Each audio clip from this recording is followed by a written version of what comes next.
Hello student, myself R.K. Gupta. Today I am going to discuss about the disadvantages and advantages of friction in this lecture. इस lecture में हम लोग देखेंगे कि जो हमारे फ्रिक्शन है उसके क्या डिसएडवांटेज है, फिर हम देखेंगे उनके क्या एडवांटेज है, फिर अगला देखेंगे इसको हम फ्रिक्शन को कैसे रिड्यूस कर सकते हैं, साथ ही देखेंगे फ्रिक्शन को हम कैसे इंक्रीज कर सकते हैं। कुछ ऐसी कंडीशंस आती है जहाँ पर हमको फ्रिक्शन को इंक्रीज करना पड़ता है, कहीं कुछ ऐसी स्टेट आती है, इस पोजीशन आती है जहाँ पर हमको फ्रिक्शन को रिड्यूस करना पड़ता है। तो हम डिफरेंट चीज़ों को क्या करेंगे, डिस्कस करेंगे और साथ ही देखेंगे, ये बहुत इंपॉर्टेंट एक क्वेश्चन है।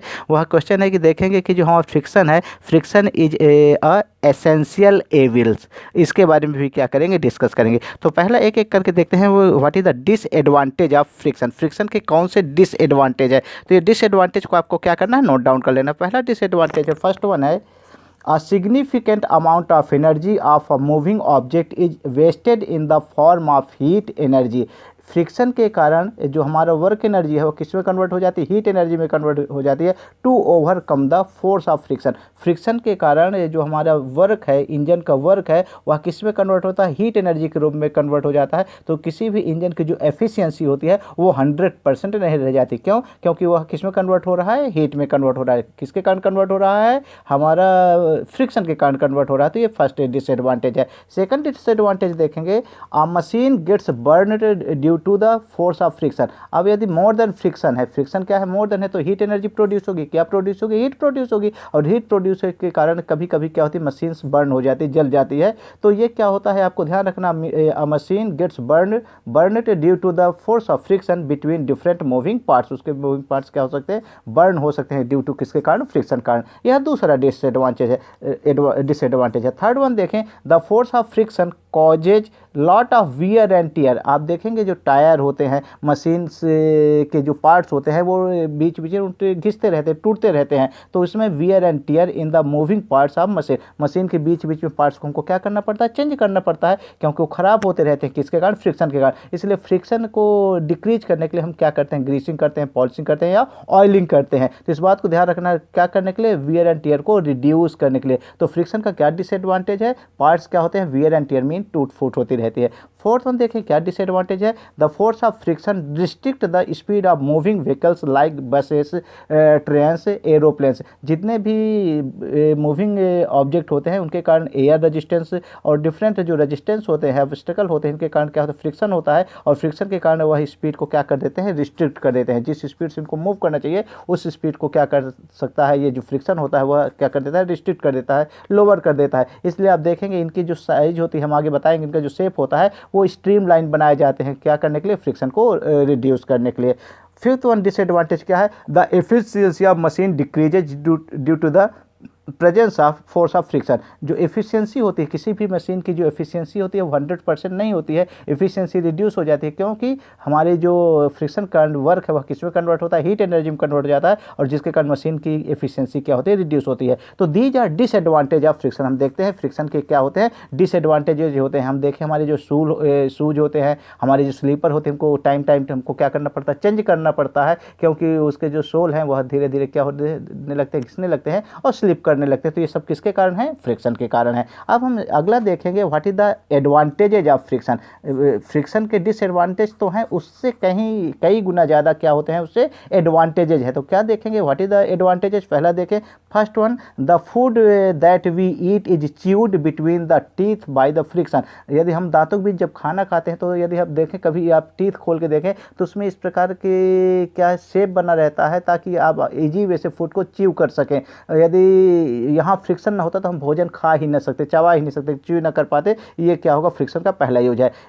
In flour mills the friction between two stones. हम जानते हैं जब गेहूं पिसाने जाते हैं तो वहाँ जो स्टोन्स होते हैं उनके बीच क्या होता है, यहाँ रब होकर के ग्राइंडिंग होती है, और ग्राइंडिंग के कारण वहाँ पर क्या होता है, फ्रिक्शन को मैक्सिमम रखा जाता है। हमारे घरों में हम जो दाल निकालने वाले जो स्टोन्स होते हैं उसमें भी आप देखोगे क्या होता है, फ्रिक्शन ज़्यादा रहता है, और फ्रिक्शन ज़्यादा होने से क्या होता है, ईजी वे से इनको ग्राइंड किया जा सकता है। तो ये ग्राइंड किया जा सकता है, this the the second advantage. Third one, friction makes the possible to write. यदि हम इससे लिख पा रहे हैं तो इसके कारण क्या है, फ्रिक्शन। यदि यहाँ पर ऑयलिंग कर दें, आप देखोगे कभी कुछ ऐसे स्मूथ पेपर होते हैं, यदि आप लिखते हो तो उस पर लिख नहीं पाते हो, तो लिखने के लिए फिर फ्रिक्शन चाहिए। मीन्स यदि हमारे पास फ्रिक्शन ना होता तो हम लिख ही ना पाते। कहाँ नहीं लिख पाते, न पेन से, न पेंसिल से, न चाक से, ब्लैक बोर्ड में भी हम नहीं लिख पाते। आप देखोगे आपके टीचर कभी ब्लैक बोर्ड में पढ़ाते हो और यदि आपका ब्लैक बोर्ड ख़राब हो गया हो तो आप उसमें चाक की जीवे से नहीं चलती, तो वो क्या होता है, वहाँ फ्रिक्शन क्या होता है, रिड्यूस होता है। इसलिए फिर हम उसको पॉलिशिंग करते हैं। नेक्स्ट वन देखें, advantage, it is due to the friction that trains and cars moves. Train और कार्स किसके कारण मूव कर पा रहे हैं, फ्रिक्शन के कारण। यदि फ्रिक्शन ना होता तो स्लिप कर जाते, एक बार चलते तो चलते रहते। मूव करने के लिए क्या चाहिए, फ्रिक्शन चाहिए। साथ ही इनको रोकने के लिए भी हमको ब्रेक लगाना है, तो ब्रेक लगाने के लिए भी क्या चाहिए, फ्रिक्शन चाहिए। यदि फ्रिक्शन ना होता तो ब्रेक नहीं लगता। नेक्स्ट वन देखते हैं, it is friction between our feet and ground which makes us move. ये क्या है, फ्रिक्शन है हमारे और ग्राउंड के बीच, पैर और ग्राउंड के बीच, जिसके कारण हम मूव कर पाते हैं। यदि फ्रिक्शन होता तो हम मूव नहीं कर पाते। नेक्स्ट वन देखें, on rubbing the objects we get fire due to friction. यदि आप मैच बॉक्स लें और यदि आप देखें बारिश के दिन में, रेनी सीजन में बड़ा मुश्किल होती है क्योंकि वहाँ फ्रिक्शन लेस हो जाता है, तो इसलिए हम उसको इजी वे से वहाँ फायर नहीं लग पाते। तो इस पर रबिंग करने के लिए वहाँ फ्रिक्शन को क्या रखा जाता है, मैक्सिमम रखा जाता है, जिसके कारण फायर क्या हो सके, लग सके। नेक्स्ट वन देखें, moving belt remains on the rim of wheel because of friction. यदि हम कोई रिम है और रिम पर बेल्ट चलाना है तो वहाँ फ्रिक्शन के कारण वह रिम पर बेल्ट चलती रहती है। यदि फ्रिक्शन लेस हो जाए तो वह क्या कर जाएगा, स्लिप डाउन कर जाएगा। तो हम देखते हैं कि जितने ज़्यादा डिसएडवांटेज है उससे कई गुना ज़्यादा मोर देन क्या है, एडवांटेजेज है। तो हम कह सकते हैं, क्या कह सकते हैं कि friction is a necessary evil. Friction is a necessary evil. यदि क्वेश्चन पूछे why friction is a necessary evil, ऐसा क्वेश्चन पूछता है तो आप सारे इसके डिसएडवांटेज बताएंगे, फिर उसके एडवांटेजेस बताएंगे, फिर देखेंगे क्या कहेंगे कि वी ऑब्जर्व दैट, यहाँ से आप कहेंगे we observe that in spite of disadvantage it is still part of our life. मतलब बिना फ्रिक्शन के हमारी लाइफ पॉसिबल ही नहीं होगी। इसके कारण यह क्या है, एक एसेंशियल नेसेसरी एवल है, मतलब एक अच्छी बुराई है, बुराई भी है लेकिन कैसी अच्छी। तो इसमें आपको डिसएडवांटेज एडवांटेज पूछ सकता है, या क्वेश्चन पूछता है एग्जाम में क्या है कि so that friction is a necessary evil. अब हम देखते हैं कि डिसएडवांटेज है तो फ्रिक्शन को कैसे रिड्यूस किया जाएगा, या एडवांटेज है फ्रिक्शन को। तो यहाँ ध्यान देना है मेथड्स ऑफ रिड्यूसिंग फ्रिक्शन। अब हमको फ्रिक्शन को रिड्यूस करना है तो इसके लिए क्या है, बाई पॉलिशिंग। हम पहला मेथड है कि हम उसको इजी वे से हम क्या करते हैं, पॉलिश कर दें। जब पॉलिश कर देते हैं तो जो इरेगुलरिटीज होती हैं, जो सरफेस की इरेगुलरिटीज होती हैं वह फिलअप हो जाती है, वो रिड्यूस हो जाती है, जिसके कारण क्या हो जाती है, पॉलिशिंग से ये फ्रिक्शन क्या होता है, रिड्यूस होता है।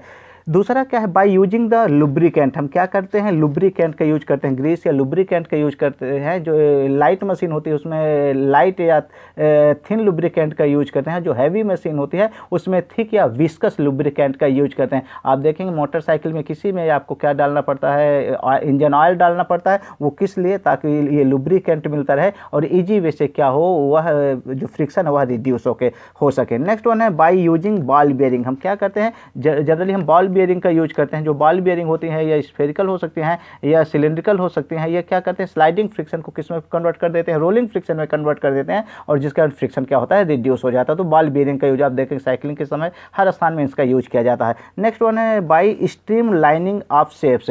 आप देखेंगे जो फिश का शेप होता है वह क्या होता है, स्ट्रीम लाइन होता है। तो जितने भी एरोप्लेन है, रॉकेट है, रॉकेट में जो एयर रेजिस्टेंस वो मैक्सिमम होता है, इतना ज़्यादा हो कभी कभी उसमें आग लग जाती है। उसको मिनिमाइज करने के लिए उसको क्या किया जाता है, स्ट्रीम लाइन मीन फिश जैसी शेप दिया जाता है। आप एरोप्लेन की शेप देखें, फिश देखें, आप बुलेट ट्रेन की देखें तो बुलेट ट्रेन का भी शेप कैसा रहता है, ऐसे कि ताकि उसका एयर रेजिस्टेंस क्या हो, लेस हो। तो ये इसको, इस शेप को हम क्या कहते हैं, streamline. These are methods of reducing friction. ये फ्रिक्शन की डिफरेंट मेथड हैं जिससे फ्रिक्शन को रिड्यूस किया जा सकता है। अब हम देखेंगे मेथड्स ऑफ इंक्रीजिंग फ्रिक्शन। कभी कभी हमको फ्रिक्शन को क्या करना पड़ता है, इंक्रीज करना पड़ता है। अभी रेनी सीजन था, रेनी सीजन में आप देखेंगे आपके जो आंगन में है, कोर्टयार्ड में, कहीं आप स्लिप होने लगते हो, तो स्लिप होने के लिए हम वहाँ पर क्या डाल देते हैं, आप देखते हैं वहाँ हम सैंड डाल देते हैं, ठीक है ना। तो सैंड डालने से क्या होता है, वहाँ पर फ्रिक्शन क्या होता है, इंक्रीज हो जाता है। इसी कारण यदि आप अपने बाथरूम में देखें तो बाथरूम में जो टाइल्स होती हैं, आजकल ऐसी टाइल्स आती हैं जिसमें मोर देन फ्रिक्शन रहते हैं। क्या रहते हैं, फ्रिक्शन रहते हैं। आप अपनी स्लीपर की सोल देखें तो उसमें छोटे छोटे बॉल्स जैसी स्ट्रक्चर रहते हैं। ये सारी चीज़ें फ्रिक्शन को क्या करते हैं, इंक्रीज करते हैं। तो हम कैसे इंक्रीज करते हैं, वन बाई वन देखें। फर्स्ट वन है by grooving the tyres of vehicle. जो व्हीकल के टायर्स हैं उनके ऊपर ग्रूव बना देते हैं। जब आप टायर की स्ट्रक्चर देखें तो उसमें ग्रूव निकले रहते हैं, ट्रैक्टर टायर देखें कोई, वह क्या है, ताकि वह फ्रिक्शन इंक्रीज हो। नेक्स्ट वन देखें इंक्रीज करें by making the soles of shoes rough, जो शूज के सोल हैं उनको क्या बना दिया जाता है, रफ बना दिया जाता है ताकि फ्रिक्शन इंक्रीज हो। जैसे हम कंटिन्यू 5-6 मंथ उसका यूज कर लेते हैं तो वो स्लिप करने लगते हैं। क्यों स्लिप करने लगते हैं? क्योंकि फ्रिक्शन रिड्यूस हो जाता है। इसी प्रकार जो प्लेयर होते हैं, प्लेयर खासतौर से फुटबॉल प्लेयर होते हैं, उनके शूज डिफरेंट शेप के होते हैं। क्यों उनके सोल में डिफरेंट शेप के ये ग्रुप्स रहते हैं? ताकि क्या हो, वह जो उसका क्या कैचिंग है, किससे कैचिंग है, अर्थ से, वह मोर देन हो सके। नेक्स्ट वन है बाई स्प्रेइंग ड्राई सॉयल और sand a very smooth surface. बहुत सरफेस है, हम देखें कि वह सॉयल डाल दे या सैंड डाल दे तो। इसी प्रकार by adding a viscous fluid on the belt in machine. Machine और बेल्ट के बीच आप देखेंगे जो फ्लोर मशीन होती है उनके बीच हम क्या लगा देते हैं, विस्कस फ्लूइड डालते हैं, ताकि जैसे कोल तार जैसी कोई चीज़ डाल देते हैं ताकि बेल्ट उसको फ्रिक्शन को क्या कर सकते हैं, इंक्रीज कर सके। तो इस प्रकार हमको किस कंडीशन में फ्रिक्शन को इंक्रीज करना है, कहाँ डिक्रीज करना है, ये डिफरेंट मेथड्स के द्वारा हम इसको फ्रिक्शन को इंक्रीज और डिक्रीज करते हैं। ये किस बात पे डिपेंड करता है, हमको कहाँ पे कैसी ज़रूरत है। आई होप यह वीडियो जो आपको पसंद आई हो। यदि वीडियो पसंद आई हो तो इसे लाइक करिए, शेयर करिए, चैनल्स को सब्सक्राइब करिए। Thank you.